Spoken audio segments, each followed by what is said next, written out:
a lot of this stuff is coming from, my perspective of the left or my perspective of the right, and then sort of reversing it and trying to get your read on if it is the same on like the other side, if you get me.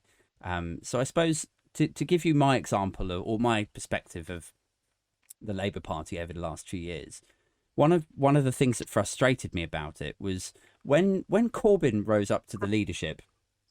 Initially, I was quite excited by him and by some of his policy ideas, and then like right up into that last general election, like a lot of the policy ideas were great, and in fact they actually polled incredibly well. Like when people were asked in the street, what do you think about a national education system, or what do you think about nationalisation of rail, or putting members of the workforce up as sort of honorary board members, so there's representation of like the workers at C-level exec kind of discussions.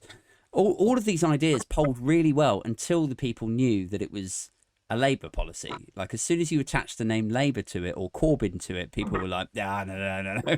Immediate turn off. But I was like, I loved the policies and I thought, yeah, I can get on board with this. I only really switched off of Corbyn after there was the anti-Semitism allegations. I thought they were handled terribly. I thought his leadership just sort of disintegrated. I didn't think he was a very good leader at all. And as time wore on, I just thought this guy is not going to get this over the line.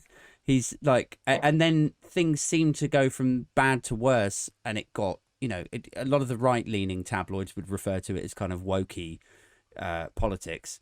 I would see it more as sort of social justice warrior kind of, like you mentioned, sort of pandering to the Islington kind of metropolitan elite stuff, right? And I felt like that was the wrong route for them to go, and then they lost the election. And I felt like with going into that social justice warrior wokey kind of realm, it made me think, especially after the election, it made me think, where the fuck are the grown-ups? Like, why, like, whatever happened to having grown up? I keep using the words like consultative and measured, but they capture it perfectly. I just want someone that can actually have a decent debate. They can be grown up about things. They focus on the substance instead of the symbolism. Like, where are those individuals on the left? They've all fucking vanished. And instead it was just this sort of caricature wokey stuff. And I was interested to get your read on if you think something similar, though perhaps more politically successful, has happened on the right. Because my take on the right is that something similar has happened. The measured conservatives like your John Majors and your Amber Heard? What's her name? Rudd. Amber Rudd. I don't know why Amber Heard popped in my head. These like your Dominic Greaves, like all of these, even Theresa May. I mean, love her or hate her, like to some extent, she was a mature, measured, consultative politician. Yeah. Vanished, and now what we have on the right, through my eyes, through my lens, is a lot of flag waving, a lot of obsession over culture wars, statue, poppy waving, like very little substance, loads of slogans, loads of symbolism.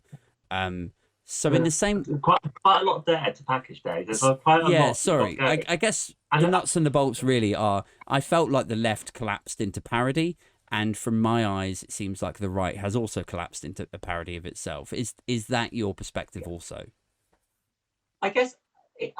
So this is probably got to go back. So there's quite a lot to unpackage there. So I'll try and do it in quite easy bunch. So the first one is that British politics is supposed to be an umbrella of the left and then on the right. And on the left, it's supposed to be the Social Democrats, which is sort of the Blairites, if we might call them, and the Co-op Party. Mm.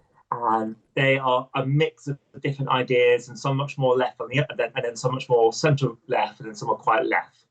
And then what you saw is that Ed Miliband, when they reduced the membership fee to £1 and anyone can join, was that actually the socialists then trying to join the Labour Party, who aren't actually Labour at all, they're socialists. They're complete, because Labour is a democratic socialist party, not a socialist party. Mm.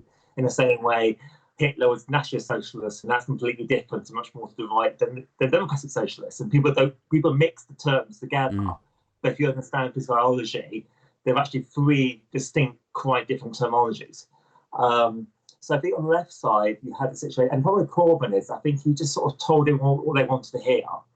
So it's like, if you put to me, you're going to get everything given to you. The state's going to pay for everything. We're going to provide everything for you. It's all this wonderful wishy-washy socialist thing that we had in the 1900s.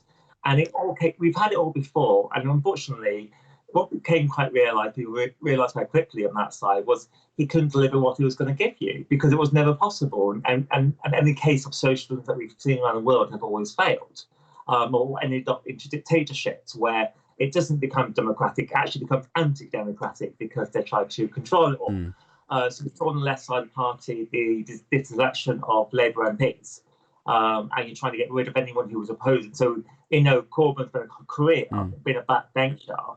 It was him and his followers, it was his fan base, was like, how dare you criticise him? How dare you criticise our dear leader? And I was like, well, wait a second, you spent a whole career disagreeing with him. Yeah, you voted more than the Conservative Party in government than some of our Tory MPs did, actually. Thank you very much, Jeremy. So, it's a running there. Now, on the Conservative side, you're right. I think the Conservative side was supposed to be One Nation Tories up to sort of neoliberalism, which you saw with the Thatcherites. And you saw that purge in our party during Boris Johnson period. When he got elected, he actually just got rid of all the One Nation Tories, all the Liberal Tory people doing Brexit, and then we got kicked out the party, and all of the memberships. You saw Roy Stewart and stuff all being, isolated.